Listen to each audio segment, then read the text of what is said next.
Hi guys, welcome back again to A Life of Education's podcast. It's Caroline and I are here this time again. For the third time we've got Steve Cronin on. This time Steve's come in to speak to us about hydration. We've had him on previously talking about personal finances, but we're going to sidestep all of that today and focus a bit more on physiology and your day job, essentially, your hydration tests. So for anybody watching on screen, you can see all this funny little science lab that we have going on here. So Steve, we've introduced you before, but do you want to go briefly through this pathway, how you ended up knowing how to do all this, and then talk us through it? Sure. So I wear a couple of different hats when I'm not talking about personal finance. I am also running a physiological testing business here in Dubai.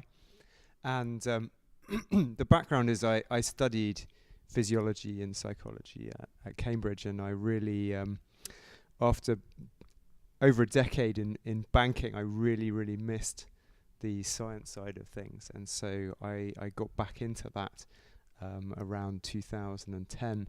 And I remember the way I got into hydration. I was at some sports science conference in Europe, and I overheard someone talking about sweat sodium testing. I thought, wow, I live in the Middle East. This is surely the best place to do sweat sodium testing, because there's a lot of people doing triathlons and Ironmans, and then there's the military, there's firefighters. They're sweating a huge amount, and surely this is the place where, if you're going to have problems with sweat loss and sweat balance, then this is the place to test people. So I went to England and I trained myself up on this. And I think of all the physiological testing I do, hydration is the thing that I like the most, and it's really nice to be able to help people as well. So I've worked with probably hundreds of triathletes now, and it's always fantastic when I get a little note back saying, "Oh, I'm not cramping anymore. Thank you so much," because training for triathlon is very hard, right? You're training 15 hours plus a week. You're getting up, the alarm clock goes off at 4 a.m. and it's pretty tough when you're doing that for 6 months. And then if you DNF or you do not finish because you're curled up on the side of the road with cramps, it's pretty miserable. You've just wasted that 6 months of training. So anything to help people avoid that is good. Yeah, cool. I did a marathon here 2 years in 2016, whenever that was, and pulled up 10 k's out with cramp, just complete shutdown. I don't quite know if it was a hydration sweat issue or if it was just gross under preparation, because I hadn't completely understood the difficulty of undertaking a marathon. So I know I suffer from cramp a lot. We met a few years ago. We did one of these. I can't remember what my results were, but you gave me some advice on some of the milligrams of sodium to take, which I didn't know anything about at the time. So I think that'll be worthwhile digging into that when we get going.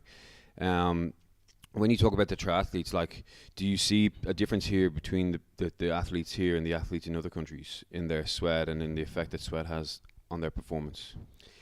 You don't tend to see a difference in the physiology. I think there are some hypotheses as to whether Emiratis sweat differently because generations have been brought up in the desert. But I don't think we've tested enough of them to have any kind of scientific proof of that. But when you say differently, would they sweat less? Are they more effective? So the question is, do they sweat less? They probably do sweat less because they are used to the temperatures and the extremes of temperatures. But when it comes to the composition of their sweat, how much, which is a bit more genetically programmed, how much sodium do they lose in their sweat? There's a huge variation across normal populations, like tenfold variation. And if you're losing a lot of sodium in your sweat, that's when you have problems. So we see a pretty typical variation because this is a massive expat country. There's people of all different nationalities here, and so we see that variation. It's more that because this is a particularly brutal, hot environment, and people, especially doing a triathlon, are going to be out here, maybe 6-10 hours sometimes. Yeah. You're going to be hitting your physiological limits. So you might do a 10K and have no cramping problems at all. But when you try a marathon and then an Ironman, at some point you're going to hit your limits. And some people get a bit cocky and they're like, my body's a machine. Yeah. And I don't need any supplements. I barely need any water. And especially military people can be a bit like that sometimes. And then one day they'll just massively hit their limit and realize that, you do need to plan for these things. Mm-hmm. So if anyone's planning for an Ironman and gradually increasing the length of their races, then you really need to start thinking about proper supplementation, just to avoid any nasty surprises on the day. So I have a question, just going back to the testing. Can you explain to everybody what this sodium test actually is and what it encompasses and what it tests? Sure. So there's two main drivers of sodium loss during sweating. The first would be how much you sweat. Okay, and this is driven by firstly your physiology, but also what are you doing? Are you going out running? Are you sitting at home? Are you doing Bikram yoga?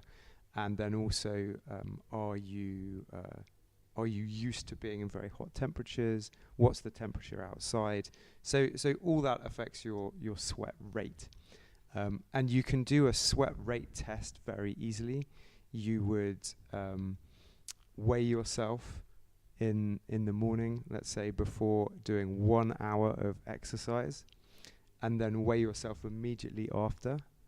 And the weight difference is how much you have lost in your sweat. So if you've lost 1 kilogram in weight, you've pretty much lost 1 liter Of water. of sweat. You just crushed a lot of people who think they're losing their body fat. Unfortunately. And that's just for 1 hour of exercise.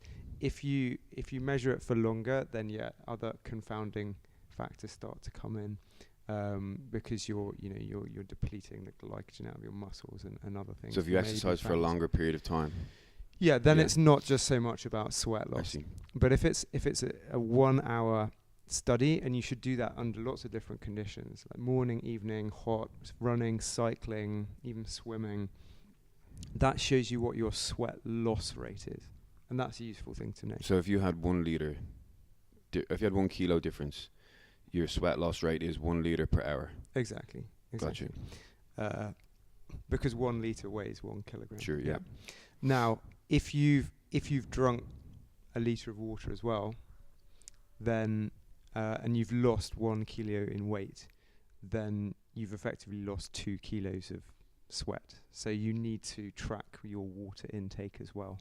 Yeah. And try to avoid peeing, because that can mess everything up in terms of weight.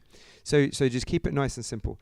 That's a very useful test for understanding how much water you're going to lose. And you are never going to be able to put back in during a race the amount of water you lose. The regulatory bodies like the American Academy of Sports Science and some of the others used to recommend that you had to try and replenish all the water you lost. But now that seems to be too much, and it's just very, very difficult to do, and you don't want people drinking too much water. So therefore, it's good to know what your sweat loss rate is, but you can't expect to say, okay, I lose 1 liter an hour or 2 liters an hour, half a liter an hour. I have to drink 1 liter an hour to replace it. It's just good to know if you are running a 10-hour race, how much you think you're going to lose over that time. So that's the sweat loss rate test. Okay. The second test is what we're going to do on Caroline today. Lucky her. And that's the sweat sodium test.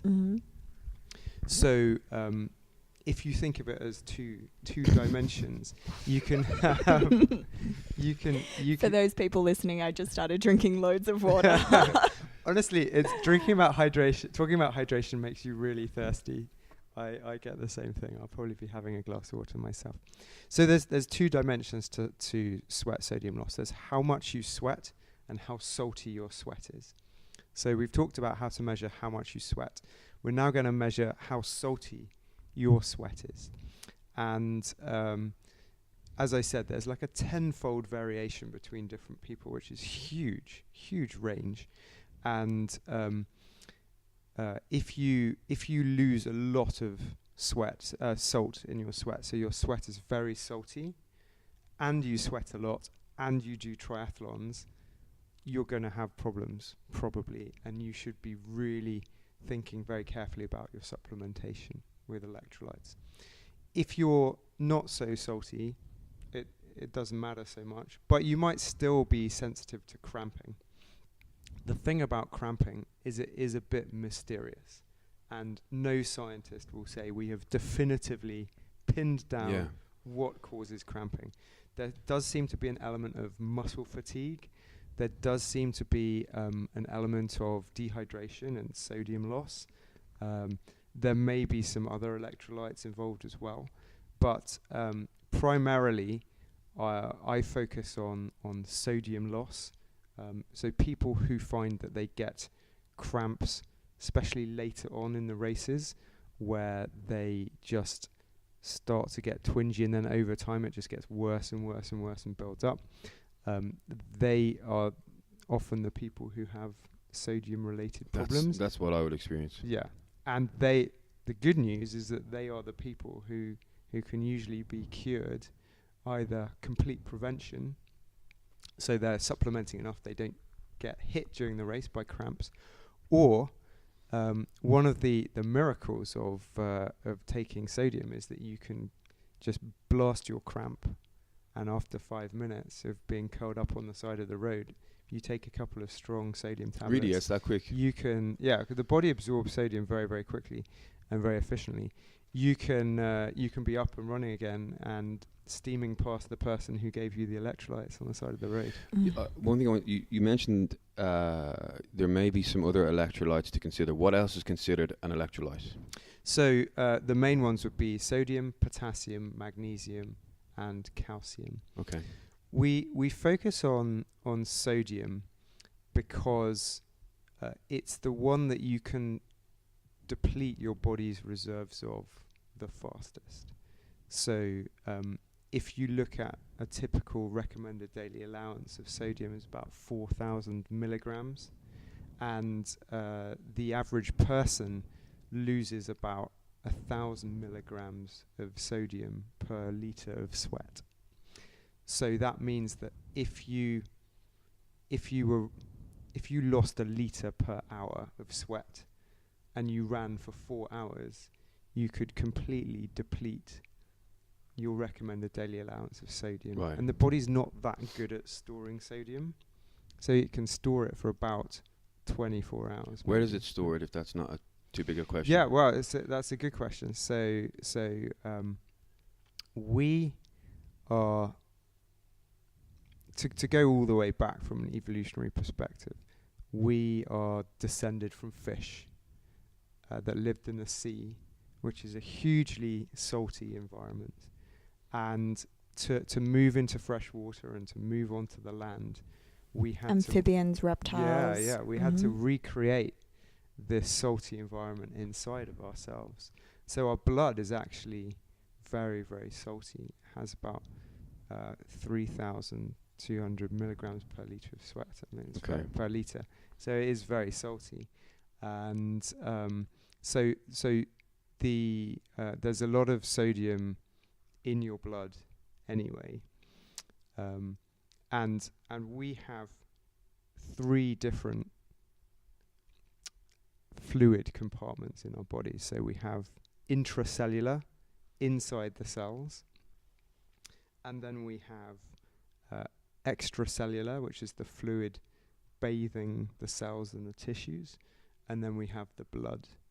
And of these 3, the most important ones are the intracellular, to keep the cell machinery working, and the blood, obviously, to maintain blood pressure. Now, what sodium does is it has a couple of really key roles in the body. So firstly, it drives nerve conduction.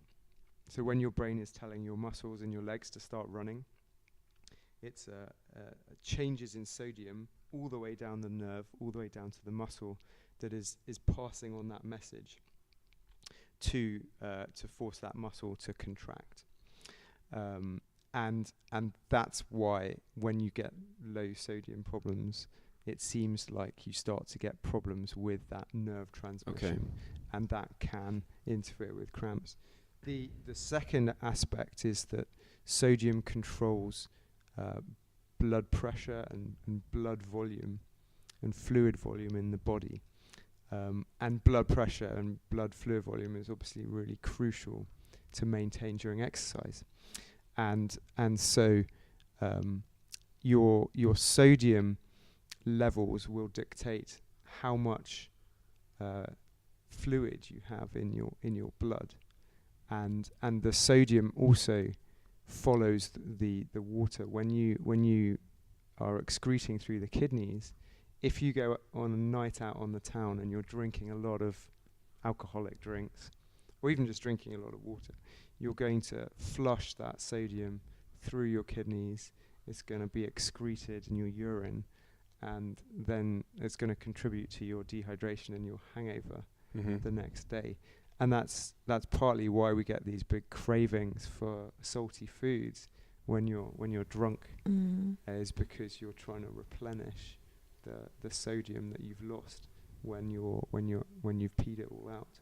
So sodium plays a really crucial role in the body, and potassium and magnesium and calcium are all important. Yeah, I wanted to get to the potassium because Yeah. I've read a lot about when you have too much intracellular fluid and your cells are swollen, so to speak, that drinking potassium compound salts can help to diminish the amount of inflammation that your cells are taking in. Is that true? Is that a correct kind of summation of the whole sodium potassium kind of dance that they play? Yeah, it's certainly possible. I think the question is, what does cellular inflammation mean?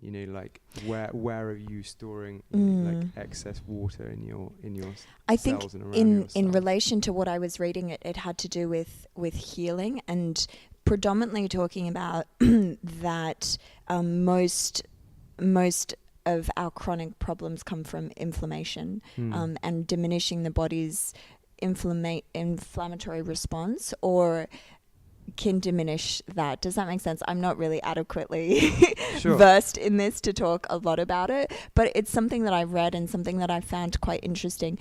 And then in relation as well to what you were talking about blood pressure, now I'm going off on a different topic. Yeah, no. Is this, because I wanted to know, when people have too much sodium, does that mean that they have high blood pressure? I was going to ask you the same thing. Okay. Yeah. Great question. There is a risk that if you have a tendency towards high blood pressure and then you take a lot of sodium, that you could exacerbate the problem. And certainly having very high sodium diets is not good for you. It may possibly in the long term cause high blood pressure problems. There's not definitive evidence on this, like there isn't on anything really. Yeah. Great. But it can also cause stomach cancer and things like that if you're in very, very high sodium diets. I find a lot of people, especially women, very concerned about sodium, bloating, and if you look at these bottles of mineral water, some of them say 0% sodium, and they're advertising that fact. Where we live, especially in the Middle East, where it is hot and sweaty, sodium is your friend. And to bring it back to the sport side of things, sodium is absolutely your friend, because you are sweating, you are losing sodium. It's a really vital element for the body, and you do need to supplement. So I've seen people, like top sports people, who have started eating very clean, and just eating kale and sweet potato or whatever, and not getting enough sodium, and then starting to literally black out one of my clients is Just pass out. yeah, one of my clients was a rally biker, and so he was doing like huge, the Dakar rallies out in Africa, and just on a motorbike for 9 hours a day, and he would literally black out because he didn't have enough sodium. So he was eating a very clean diet to try and get healthy, but he just wasn't having enough sodium, and it will cause you problems. So I would say, if you're literally doing no exercise and you sit around, having lots of sodium supplements is not a great idea. But if you are doing sport, especially if it lasts longer than, say, 90 minutes and it's outside, then you absolutely need some kind of supplementation. So what I suggest is maybe this test will take maybe 15 minutes. Yeah. Why don't we get started? Yeah, and let's do it. Let's do it. Your sweat physiology, Yeah, and we can let's figure do out this. how much you need. Just quickly before we start, I just wanted to ask you, for those people who may not know, why is hydration important? And everyone knows, I have to drink water, I have to drink 8 glasses of water, but can you tell us why? What is it? Why is it so important, so people can really understand? Sure. So I would say there's 2 different aspects to that. There's just normal life, and then there's when you're exercising. So, our body is a huge percentage is made of water, and water is very necessary for all the chemical reactions. And being dehydrated tends to stress your systems. And when you stress your systems, the body is designed to cope with some level of dehydration. But sometimes some of those coping mechanisms can use chemical pathways that generate less than ideal Byproducts. byproducts, or may just use up more energy. And just being dehydrated in general, your skin's not going to look so good, your brain may not be so focused, and so maintaining good hydration is very important. How much do you need to drink? You don't really need to drink more than, say, 2 liters of water a day, especially if you're having a healthy diet. You're eating lots of vegetables. There's plenty of water in food. I find that older generations, like my parents, it's almost impossible to ever get them to drink a glass of water, even when they come to visit me in the Middle East. And they will just happily drink, a cup of coffee in the evening, and that's about it.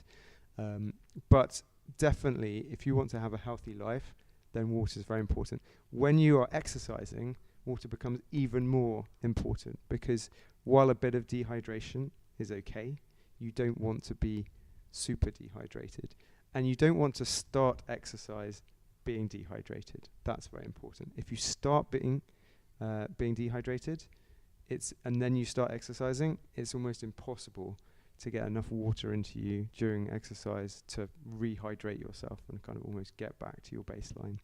So that's why hydration is very important. When you're exercising, blood fluid volume becomes important for a couple of reasons. Firstly, the blood has to deliver oxygen to the muscles so that you can move.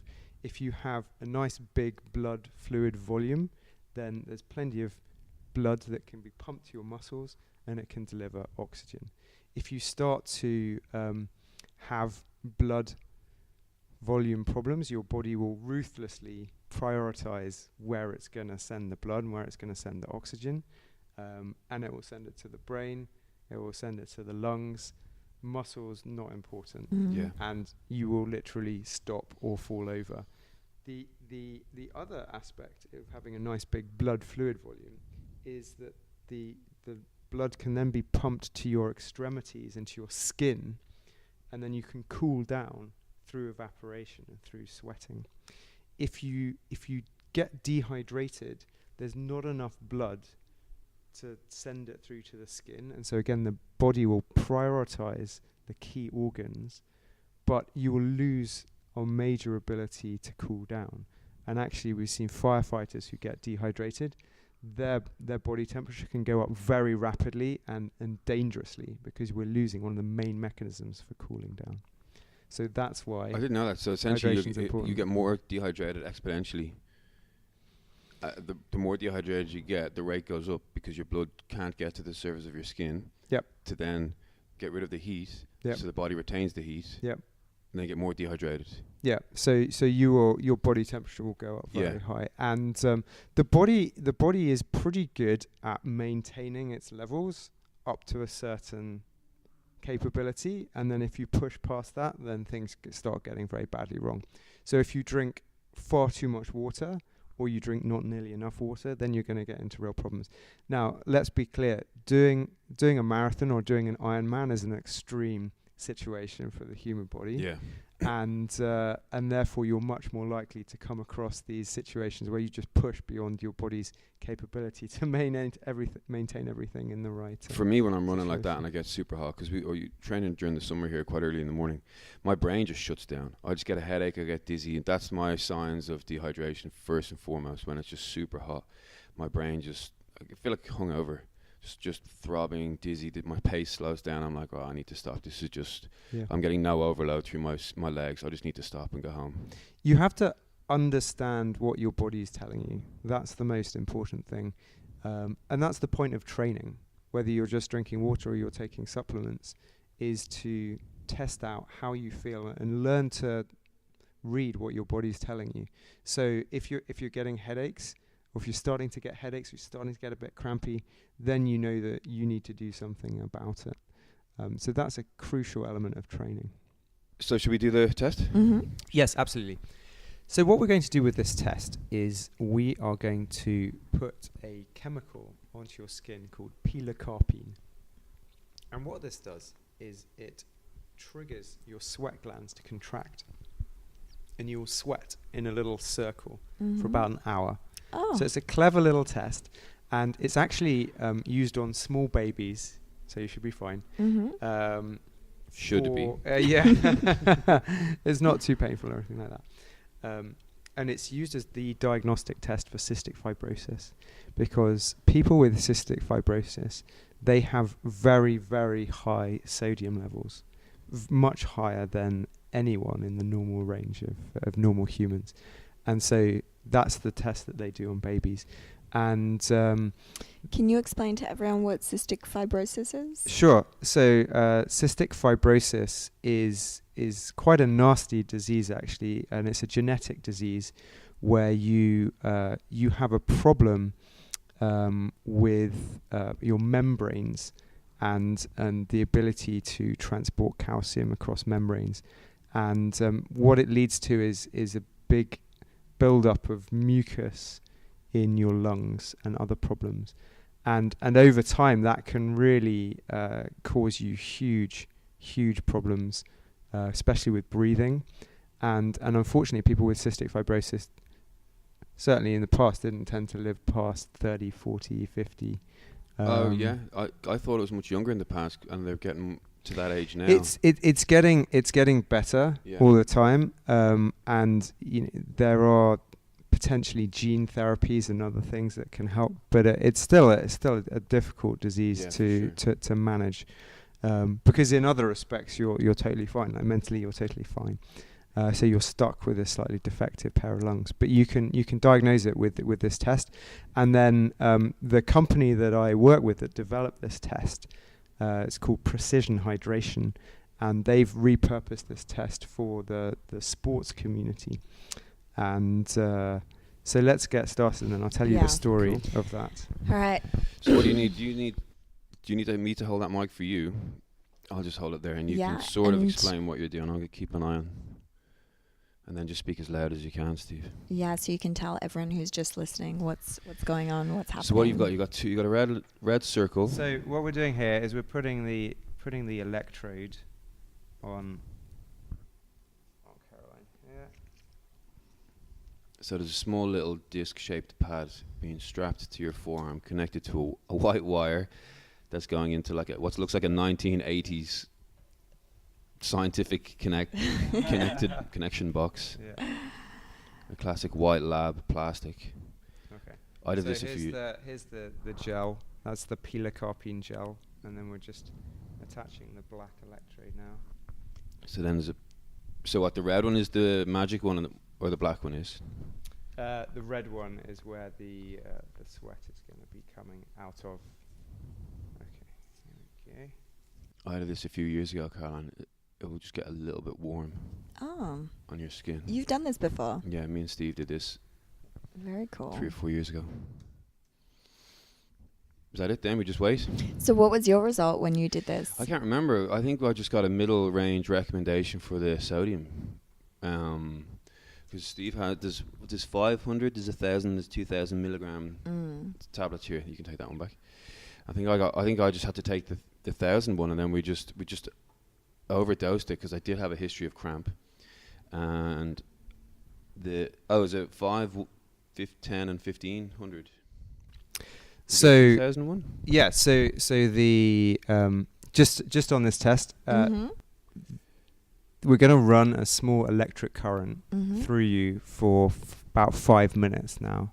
Has it And started? Yeah. Yeah, So I think I can you feel might it. feel a very slight tingling, but you've been brave, and no, it's not. It's actually not painful at all, No, right? no, You no. can't feel anything very Give me much. your phone there, Caroline. Sorry? Yeah, tell me that. Carry on. So, the way that this whole system came about is that Oh, we're taking photos on Yeah. a podcast now. Okay. yeah, it's quite an unusual thing to be strapped into a machine. This guy Andy Blow, he was a professional triathlete, and he was very successful. But every time he went to Kona in Hawaii, which is the big Ironman in Hawaii, he would just completely wipe out, and he was getting very frustrated as to what was going on. And it turned out that his sweat sodium level was really, really high. So if the average person loses just under 1,000 milligrams per liter of sweat, he's losing 1,800, right? So it's 80. Say those numbers again. So the average person loses 1,000. He's losing 80% more. He's Right. losing 1,800 A day. per liter of sweat. Oh, wow. Yeah. So for every liter, his sweat is 80% more salty than a normal person. So he's right up the top end. And that explained why, when he was going to a very humid and sweaty country, that he was just completely failing in his triathlon. And so he started taking quite strong electrolyte supplements, and it fixed him. And he was like, wow, I really need to bring this to the masses. And so what they have developed is a range of electrolyte supplements that are a lot stronger than what you usually see in the shops. But it's actually what people need if they are doing triathlons, Right. Ironman, endurance, or if they're operating in really hot countries, because you're losing so much sodium that you simply can't keep up. If you think the average person loses 1,000 milligrams of sodium per liter of sweat, and then a typical electrolyte solution might be 125 or 300 milligrams, so like 10% or 30% of what you're losing per hour, you're just going to rapidly build up a deficit, especially if you're running for 4+ hours. And so you really need something stronger. So what they developed was these different ranges of tablets here, where you have 250 milligrams per liter, 500, 1,000, and then 1,500. And so this is the top end. So Right. if you remember, he's losing 1,800 milligrams per liter of sweat, and this is 1,500 milligrams. And that's just like an effervescent tablet that you drop into your water. So yeah, you can get them as tablets, or you can get them as powders. And the powders now are completely like vegan friendly and everything. And Fantastic. What were they before? Was there like a fish in there? there's or? half a dead cow in there Yeah, as I well. know. It's like Whenever but I it's just see I see supplements that say vegan, it's like, your calcium, where are you coming from anyway? yeah. So sometimes, interestingly, like sometimes calcium can come from shellfish. Oh. And so probably from actually the shells themselves. So these days, it's important So where do you get to it be if 100%. it's vegan? Calcium you can A get it from. mine. You can extract it from From plants. rocks. A or Yeah, rock. you get it from a rock safely, probably. Yeah, exactly. From Dover Yeah. and the chalk cliffs of Dover, and so this is a stronger supplement than you'll get almost anywhere else, but this is what people need. And we'll talk about the roles of the different levels. I think you gave me the orange one here, the 1,000, before I went to Vietnam. Yeah, which is that's a good kind of medium level. And what you would use these for, you would use the 250 for background hydration. So, for example, if you were sitting in your garden and you're just feeling a little bit dehydrated, you can pop it in there. Or if you are flying, so we have a lot of pilots who use this. You know how like dehydrating it is to be on an airplane. Yeah. It's pretty grim, and somehow I feel you can never have enough water on an aeroplane. And if you take an electrolyte solution, then it can just keep your sodium levels up. Because in the aircon, it's very dry in there. You're actually sweating. You're losing sodium. You're getting dehydrated. And this will just help you to have enough water. Can you just hold this for me? Sure. Oh, so this little machine beeped. Oh, is that because I took... Do you want to tell people what's happening? So what's happening here is that you will start sweating in this little Patch. little circle here. Does it feel warm? At the time that I had the little patch on, I felt definitely that little Oh, I remember this guy. electricity bit. So you're putting on a little plastic disc almost, but there's a little mini tube in there, isn't there? Yes, exactly. Yeah, I remember this. So there's like I don't know how you'd explain that. there's a little tiny tube being strapped to Caroline's arm. That's gonna then, it measures the sweat that comes out, or it absorbs the sweat that comes out. So what's happening is that this is called a macroduct, and it's a coiled tube, and as the sweat comes out of your arm through capillary action, it's just going to get sucked into the tube and coil around, and then in 5, 10, 15 minutes we'll be able to remove that, and you'll just have a little tube full of your sweat. Oh, amazing. Yeah. And it should be a blue color as well. Is it coming out now? Yeah. We'll see. It takes a little while to get going. So we'll come back to that. So the for the different strengths, this background hydration, especially for athletes who are traveling to a race, or in fact anyone who needs to be on the top of their game when they land, if they've got a race the next day, it would be crazy to turn up dehydrated. And so this background hydration is good for that. Or even if you're in the office, again, offices are really dehydrating as well. And it's useful if you are doing some kind of big training event in the evening. You might be doing a brick if you're training for triathlon, so you might be doing a cycle and a run. Then you can drink this in the office to stay hydrated. Also on the plane, lots of people like to have the wine, the beer, the booze, heavily dehydrating there, and then you've got to get off, and then you've got to act, you've got to find your way around the new city and all that. It's not a good idea. It's very tempting to have a glass of champagne, and when you're taking a selfie of yourself in business class or whatever. But really, moderation is the order of the day. You don't want to get drunk on an aeroplane. I wanted to ask you, so you were saying earlier on there's potential that the sodium deficiency affect your nervous system, which then causes the muscle cramp. How long does that take to recover? Is that a quick fix with sodium, that actual like sodium replenishing the nervous system sheath? Or if you're dehydrated going into a strength session where you might not necessarily be thinking, I'm going to sweat, but if you are dehydrated and your nervous system is lacking in sodium, how is that going to affect an actual strength session where you need your nervous system to be at 95, 100% output? I think you would have to be fairly severely dehydrated for it to really impact you. But we're talking about marginal gains here, right? If you want to be on your peak form, then absolutely you should be hydrated before you do anything.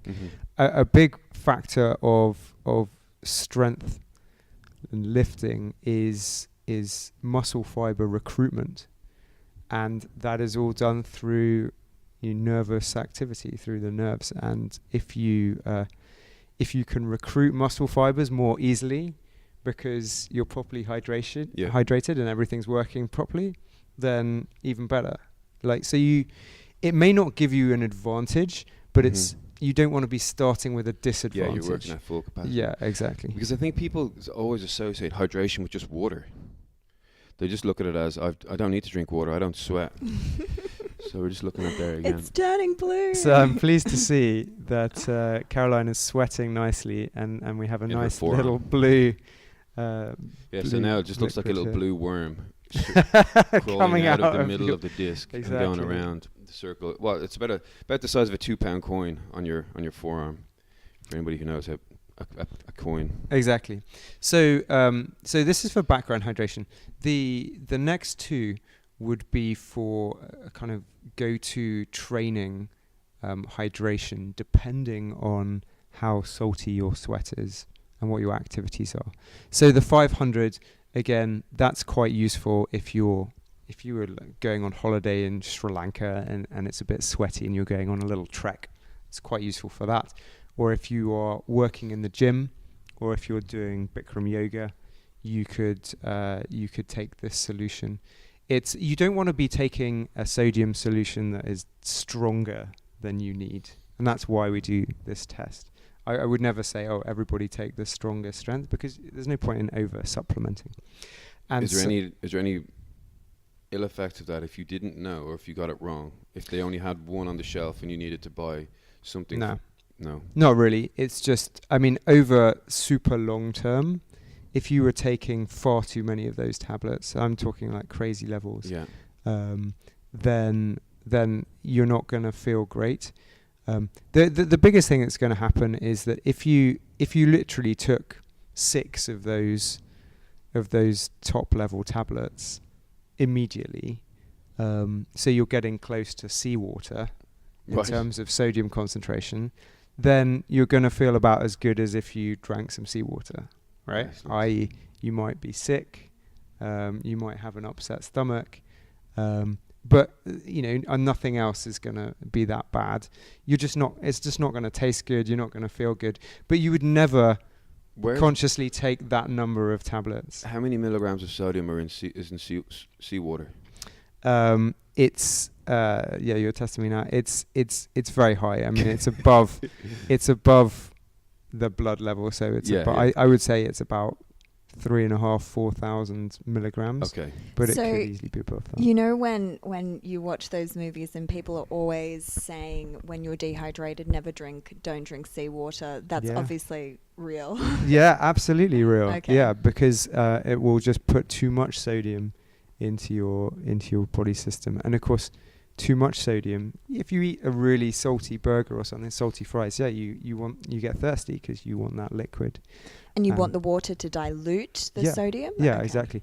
Because your body wants to maintain your sodium levels within a very narrow range so that it can control your blood plasma volume, and so it can control everything. And if you are putting too much water into your system, or you're putting too much sodium into your system, then you start to have problems. Now, interestingly, a strong electrolyte solution is actually more hydrating than water. So people tend to think that water is like the most hydrating liquid you could possibly drink, but it's not actually true. Because if you go back to us being descended from fish, and we are pretty much like walking bags of seawater, and if you pour a liter of pure water into your body's like, whoa, this is really disrupting my systems here, and it's diluting the seawater effectively. And it will just push everything out through your kidneys, and you'll just pee it out. So you're intaking higher water, not intaking any sodium, so the ratio of water goes up in relation to the sodium, so your body is flushing out what it thinks is going to rebalance it, but it pushes both the sodium and the water out. Yeah. So you're going to end up losing sodium, and this is the problem with people who drink too much water in races. Actually, it tends to be the very salty sweaters. They tend to drink a huge amount of water, need to pee all the time. They're sweating as well. It's a vicious cycle. They just end up losing more and more sodium. Whereas if you drink a strong electrolyte solution, or milk, bizarrely, they found that it's actually 50% more hydrating than pure water. What does that mean? It means that 50% more of the liquid is going to stay in your body. So if you're in an environment where you've got limited water, like on a run or like in an aircraft, then you're going to be able to use that liquid more efficiently, and it's going to stay in your body. So that's why electrolyte solutions are really good for keeping you hydrated. Talk just a little bit about isotonic drinks and hypertonic drinks. So that would be where the osmolality, so what's within these drinks, would be either stronger than your body fluids or the same level. Certainly, what you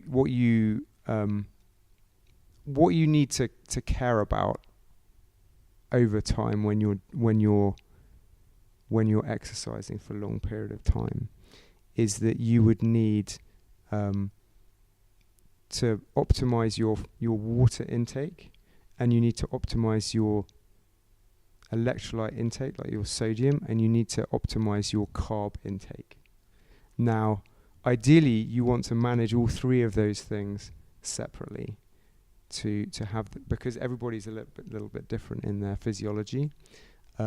So whatever drinks that you're taking, it doesn't really matter as long as you have planned out your levels of each of those. So you might know, okay, I lose a litre of fluid per hour because I've done the sweat rate test, and I lose 1,000 milligrams of sodium per litre of sweat, and therefore I need to have a kind of like moderate level of, like maybe about 1,000 milligrams per litre in my fluid, so that you're replacing the same concentration of what goes out, what goes in. You're never going to be able to replace everything in terms of sodium and fluid, but you're at least drinking something that has the same concentration as what you're losing. It's the same with carbs. Like, you can't really absorb more than about 60-70 grams of carbs per hour, and therefore if you're taking a drink that is really high in carbs and has some electrolytes, but it's very low level, then you would end up having to drink huge amounts of that drink to get the level of electrolytes you need. And then you take too many carbs, and you may, as you're running, you might see some flat Coke as well, and then you drink the Coke, and then that just gives you way too many carbs in your stomach. And if you have too many carbs in your stomach, it will suck in the water into your stomach, and you'll get this kind of sloshy stomach, and you'll feel really bad. And there's plenty of people who have too many carbs on a run, and they end up vomiting and just feeling really, really bad. So you need to manage all those things separately, and whatever you take to do it, whatever you figured out, that's what you should take. So you have to just manage it. So it's not good enough just to go in and go, there's an isotonic drink which is this ISO the same as what my body should have, or I'm an extra sweaty person, so I need a hypertonic. You need to actually understand it a bit more than that. It depends what you're doing. If you're just doing a 5K or a 10K, it's fine. But if you are actually doing half marathon, Ironman in a challenging environment like the Middle East, you should just be able to think about it in a more smart way. So you should know the sodium concentration of whatever drink you're taking, and it shows it on all the electrolytes. You can just see on the labels. Yeah, it's like so for example, like a Powerade, it'll always say sodium milligrams. Right. And you can see. So for example, this one will be 1,000 per litre. You need to do a bit of calculations as to how many tablets or whatever go into a litre of water. Yeah. But yeah, so something like Aqualyte would be, I think, 125 milligrams. Something like Goo might be 325. And then you would have these that are up to 1,500. Yeah. They are substantially higher, yeah. and that's why, because they are designed for people who are losing a lot of sweat during a race. So for most people, this 1,000 milligram per liter tablet would be enough for long-term, long races, long training. So if you're doing anything more than an hour, you would probably take this, and you would just drink it like you would drink normal water. So you drink to thirst, effectively. If you feel thirsty, you drink. If you don't feel thirsty, you can always pour water over your head and just cool yourself down. You don't have to drink too much. But that's where the training comes in, is what does drinking to thirst mean? How do I know when I'm thirsty? You just have to get used to what your body is telling you in that regard. So you might, if you were doing a race on a bicycle, and you might be out there for 4 hours, you might have one container that has electrolyte solution, and then you might have another bottle that has maybe your carb gels dissolved in it, or you maybe just have some pure water, or you might have 2 bottles of electrolytes. It doesn't really matter. It's what feels right to you, and that comes through trying different things and training. Obviously, you should never try a new electrolyte regime on the day of the race. So it's a key part of training, is learning what works for you. And then the final strength, you would either use this stronger tablet. So again, this one is 50% stronger again than the 1,000. So it's 1,500. You would, if you're a very salty sweater. So if Caroline was just off the charts in terms of her sweat sodium loss, we shall see very soon. And let's have a look. Yeah. And we've got a bit of time to go. And she's always suffering from cramps. We might say, okay, in a race, you need to take these stronger tablets in your water and drink that the whole way through the race. So Andy, the guy who invented this, he would just take these tablets because he's losing 800 milliliters of sodium per liter. Now, this may seem like a lot of sodium, but if you look at Campbell's soup, that has about 300 milligrams per liter. Like, soup is insanely salty. Yeah. Is that because they use salt almost as a preservative? Yeah, it's partly that, but also I think just the taste. They've realized that people love the taste of salty soup, and people do not realize how salty these things are. Same with ready meals that you can get in supermarkets. You can once you become aware of sodium levels, you can look on the packet, and a nice bacon sandwich or something might be 2,300 milligrams of sodium, and you're like, wow, sodium, I'm not avoiding sodium, but I'm also not putting ridiculously high levels of sodium in my body. Especially as if we go back to what we discussed prior to this, where if you're an elite athlete or you're training for an event, then sodium is your friend. If you're a couch potato and you're living a very sedentary life, then you need to be cautious of how much sodium you're really taking in from other like artificial processed foods. Yeah. Correct? So you should always eat healthily, but the more healthily you eat, the more you should be aware that you may need to add a little bit of salt into your diet. Just like a sprinkle on your kale or whatever, so that you're not depleting yourself, especially in this environment. Air conditioning, living in Dubai, even if you're a couch potato, you are sweating more than if you live in a cold country like England. Just so people who are just listening understand, Dubai in the summer can get to, I don't know what this is in 55 Fahrenheit, degrees but C, 55 degrees. Between So 110, 120 Fahrenheit. So as a normal person living in Dubai, when you leave an office or you leave a building, everything's air conditioned. So you're going to walk from, say, your home to your car, and within literally 2 minutes, right, guys, you are dripping in sweat, sweat. Within about 25, 30 seconds. Yeah, and then your car. Carrying a backpack.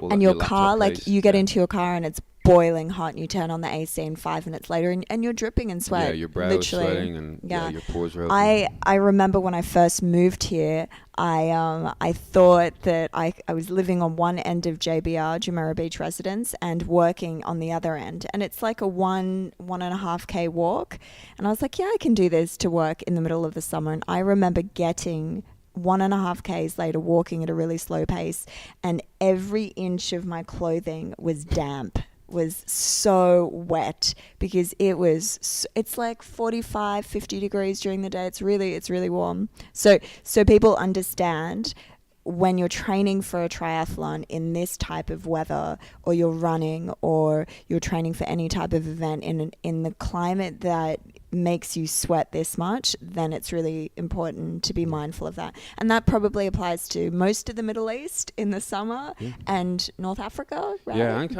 any hot temperature, California, Southern Europe, it's all super hot. So the other reason that you would take the strong electrolyte solution is for preloading, and this is for anybody. So if you're running a big race, you can store a little bit of extra sodium for about 24 hours. And the idea of that is so that during the race, you're always going to gradually get depleted in sodium. But if you can start from a nice high level, then it's going to take longer before you hit the danger zone. So you would take a tablet of this before you go to bed the night before, and then maybe another one in the morning of your race, and that will stop you from getting too depleted during the race. And again, remember we were talking about your blood plasma volume. So there's been some nice studies that show if you start off with a nice high blood plasma volume through sodium supplementation, then again it's going to help you deliver the oxygen to the blood, in your blood to your muscles. It's going to help to push the blood to your skin so you can cool down, all the things that you want in a race. So that's why having a stronger supplement just before you start the race and the night before, that's going to really help you throughout the race. The other reason that you might want to have a couple just in your pocket is to just blast the cramps with sodium. Again, there's been some interesting studies where they showed that if you take 3,000 milligrams of sodium at the point of getting a really bad cramping attack, you can just blast it away. Really? Yeah, I didn't know that. And so again, 3,000 milligrams, that's fairly intense. Like you wouldn't want to take 6, 7, 8 thousand milligrams of sodium, but two of these tablets, so 2 to 3,000 milligrams. You take a couple of the tablets, drink some water. Hopefully, if the cramping sodium related, you will feel much better after 10 minutes, and you can carry on the race, and it may just save your race. Yeah. So Steve, just off air briefly, we spoke about coconut water. Yeah. So I wanted to remind you, can you explain to everybody your thoughts on that? Okay. Coconut water is fine if you are just sitting at home and you are not dehydrated, but you should never use coconut water to rehydrate yourself, and you should especially never use coconut water as your hydration drink of choice during a race. The reason is that coconut water is very high in potassium and very low in sodium. Okay?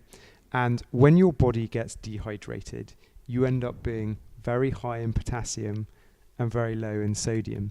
So effectively, coconut water is like a dehydrated body, and by drinking more of it, you're kind of just dehydrating your body further. And even worse, if you are literally downing those big like litre cartons of coconut water. I do that all the time. People have died in the New York Marathon. People have died because if you have very high levels of potassium, it can disrupt the electrical systems of your heart, which is obviously a bad idea.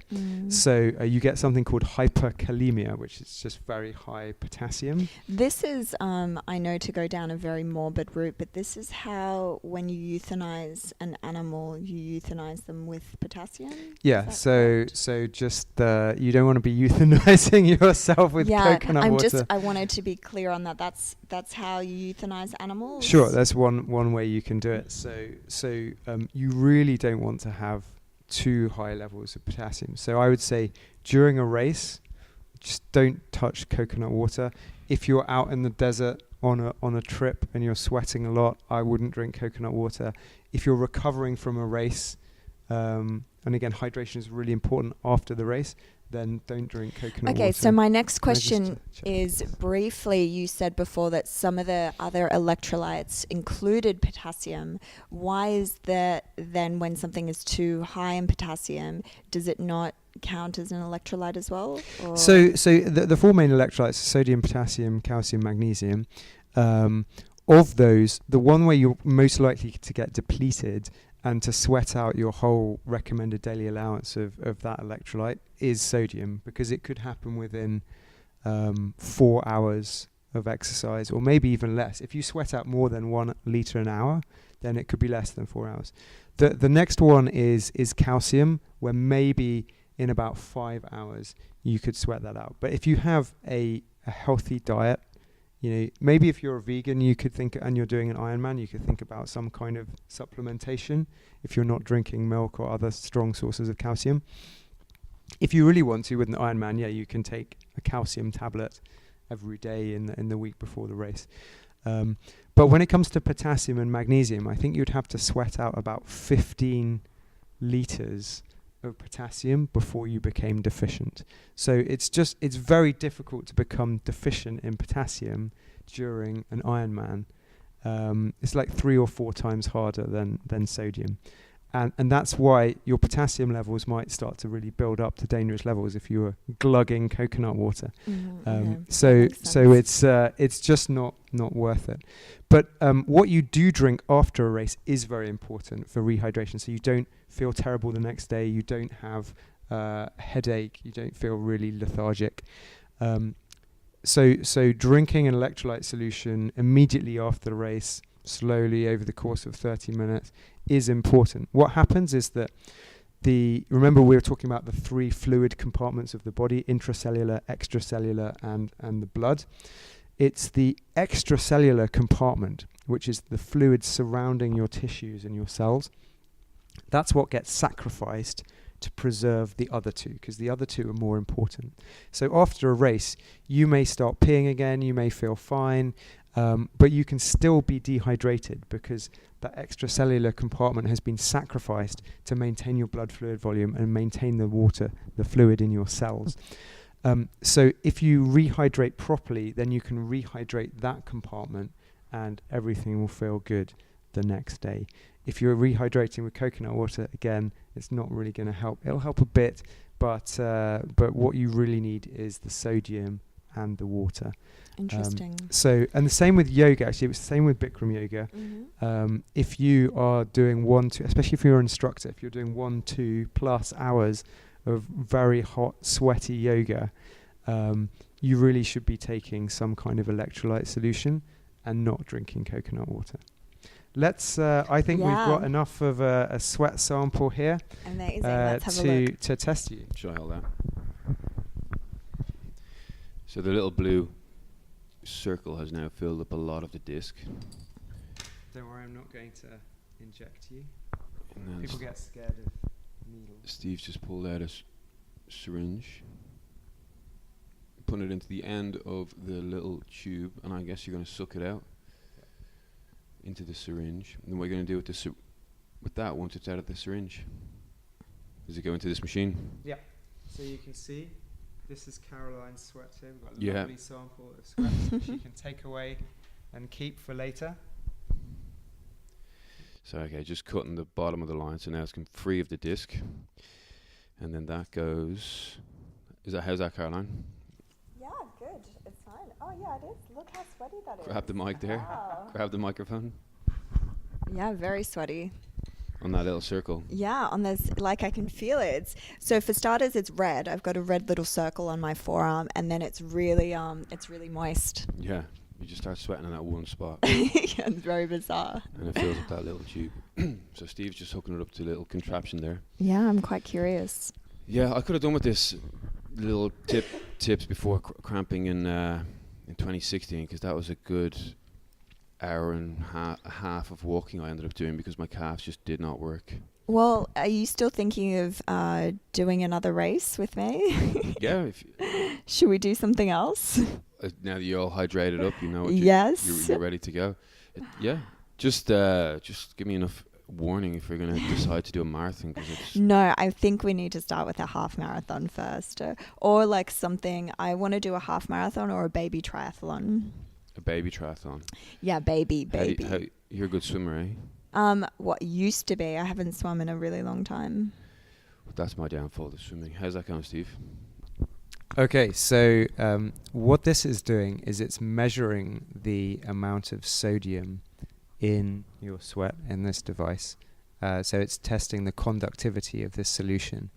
And I would say that you are in the kind of like medium high category. So you're actually quite a salty sweater. Oh, wow. And I would say you are definitely higher than average. Wow, I didn't know that. And this would mean Mm-hmm. that...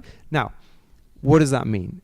On a day-to-day basis, it doesn't matter, right? It doesn't affect your diet Mm-hmm. or how you perform or anything like that. But it is important to know, if you started to do endurance races again, that you would lose more sodium than the average person. Then it comes down to how sweaty you are. I think you said you were kind of like moderately sweaty. You're not particularly sweaty.